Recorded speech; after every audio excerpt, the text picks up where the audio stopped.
नमस्कार दोस्तों, आज मैं आपको कार्तिक मास के 9वें अध्याय की कथा सुनाने जा रही हूँ।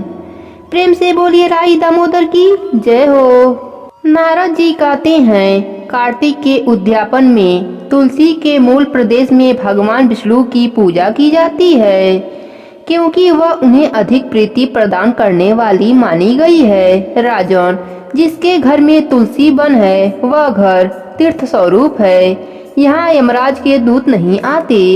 तुलसी का वन सदा सब पापों का नाश करने वाला तथा अभिष्ट कामनाओं को देने वाला है। जो श्रेष्ठ मनुष्य तुलसी का बगीचा लगाते हैं वे यमराज को नहीं देखते। नर्मदा का दर्शन, गंगा का स्नान और तुलसी का वन का सत्संग, ये तीनों एक समान कहे गए हैं। जो तुलसी की मंजरी से संयुक्त होकर प्राण त्याग करता है वह सैकड़ों पापों से युक्त हो तो भी यमराज उसकी ओर नहीं देखते। जो मनुष्य आंवले के फलों और तुलसी के पत्तों से मिश्रित जल से स्नान करता है उसे गंगा स्नान करने का फल प्राप्त होता है। पूर्व काल की बात है, एक पर्वत पर करवीरपुर में धर्मदत्त नाम से विख्यात कोई धर्मज्ञ ब्राह्मण थे। एक दिन कार्तिक मास में भगवान विष्णु के समीप जागरण करने के लिए वे भगवान के मंदिर की ओर चले। उस समय एक पहर रात बाकी थी। भगवान के पूजन की सामग्री साथ लिए जाते हुए ब्राह्मण ने मार्ग में देखा एक भयंकर राक्षसी आ रही है। उसे देखते ही ब्राह्मण भय से थर्रा उठे। उनका सारा शरीर कांपने लगा। उन्होंने साहस करके पूजा की सामग्री तथा जल से ही उस राक्षसी के ऊपर प्रहार किया। उन्होंने हरि नाम का स्मरण करके तुलसी दल मिश्रित जल से उसको मारा था, इसलिए उसका सारा पातक नष्ट हो गया। अब उसे अपने पूर्व जन्म के कर्मों के परिणाम स्वरूप प्राप्त हुआ दुर्दशा का स्मरण हो आया। उसने ब्राह्मण को दंडवत प्रणाम करके इस प्रकार कहा, ब्राह्मण, मैं पूर्व जन्म के कर्मों के फल से इस दशा को पहुंची हूँ। अब कैसे मुझे उत्तम गति की प्राप्ति होगी? धर्मदत्त ने पूछा, किस कर्म के फल से तुम इस दशा को पहुंची हो? कहाँ की रहने वाली हो? तुम्हारा नाम क्या है और आचार व्यवहार कैसा है? ये सारी बातें मुझे बताओ।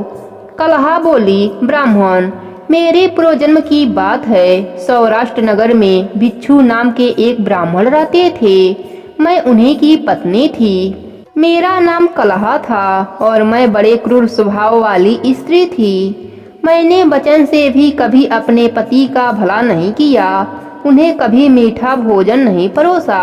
सदा अपने स्वामी को धोखा ही देती रही। मुझे कलह विशेष प्रिय था। इससे मेरे पति का मन मुझसे उद्विग्न रहता था। इससे उन्होंने दूसरी स्त्री से विवाह करने का निश्चय लिया। तब मैंने विष खाकर अपने प्राण त्याग दिए। फिर यमराज के दूत आए और मुझे बांधकर पीटते हुए यमलोक ले गए। वहाँ यमराज ने मुझे देखकर चित्रगुप्त से पूछा, चित्रगुप्त, देखो तो सही, इसने कैसा कर्म किया है। जैसा इसका कर्म हो उसके अनुसार यह शुभ या अशुभ प्राप्त करे। चित्रगुप्त ने कहा, इसका किया हुआ कोई भी शुभ कर्म नहीं है। यह स्वयं मिठाइयाँ उड़ाती थी और अपने स्वामी को उसमें से कुछ भी नहीं देती थी। इसने सदा अपने स्वामी से द्वेष किया है, इसलिए यह दुमचागरी होकर रहे तथा सदा कलह में ही इसकी प्रविष्टि रही है। इसलिए यह विष्टा भोजी सुकरी की योनि में रहे। जिस बर्तन में भोजन बनाया जाता है उसी में यह सदा अकेली खाया करती थी। अतः इसके दोष से यह अपने ही संतान का भक्षण करने वाली बिल्ली हो। इसने अपने पति को निमित्त बनाकर आत्मघात किया है, इसलिए यह अत्यंत निंदनीय स्त्री प्रेत के शरीर में भी कुछ काल तक अकेली ही रहे। इसे यमदूतों के द्वारा निर्जन प्रदेश में भेज देना चाहिए। वहाँ दीर्घकाल तक यह प्रेत के शरीर में निवास करे। उसके बाद यह पापनी शेष 3 योनियों का भी उपयोग करेगी। कलहा कहती है, विप्रवर, मैं वही पापनी कलहा हूँ। इस प्रेत शरीर में आए मुझे 500 वर्ष व्यतीत हो चुके हैं। मैं सदा भूख प्यास से पीड़ित रहा करती हूँ। एक बनिए के शरीर में प्रवेश करके मैं इस दक्षिण देश में कृष्णा और बेड़ी के संगम पर आई हूँ। ज्यों ही संगम तट पर पहुंची त्यों ही भगवान शिव और विष्णु के पारदर्शों ने मुझे बलपूर्वक उनके शरीर से दूर भगा दिया।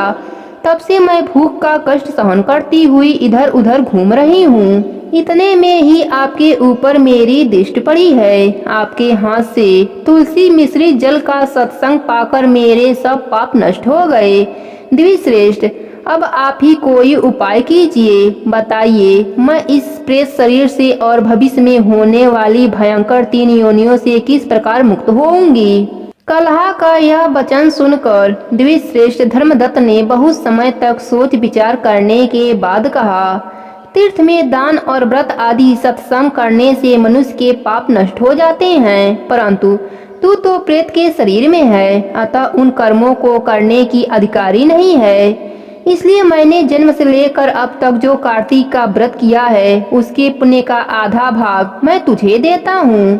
तू उसी से सद्गति को प्राप्त हो जा।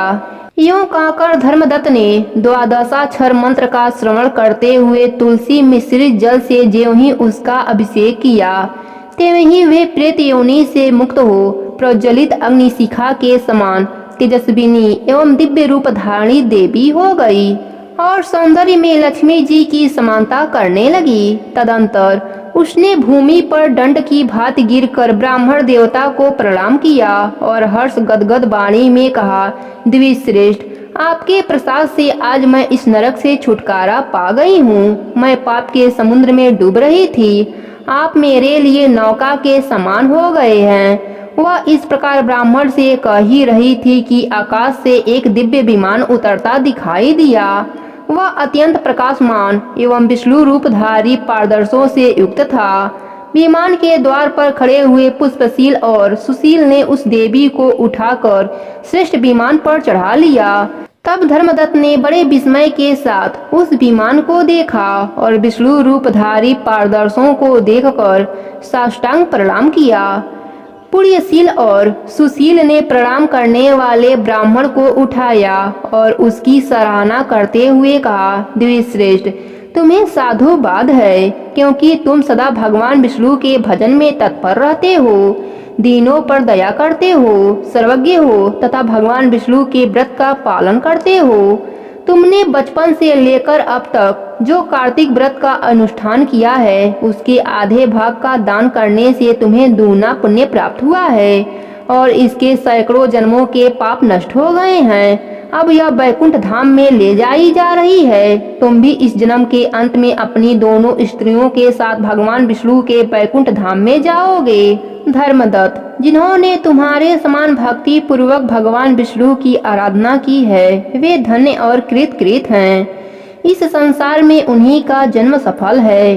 भली भांति आराधना करने पर भगवान विष्णु देहधारी प्राणियों को क्या नहीं देते हैं। उन्होंने ही उत्तानपाद के पुत्र को पूर्व काल में ध्रुव पद पर स्थापित किया।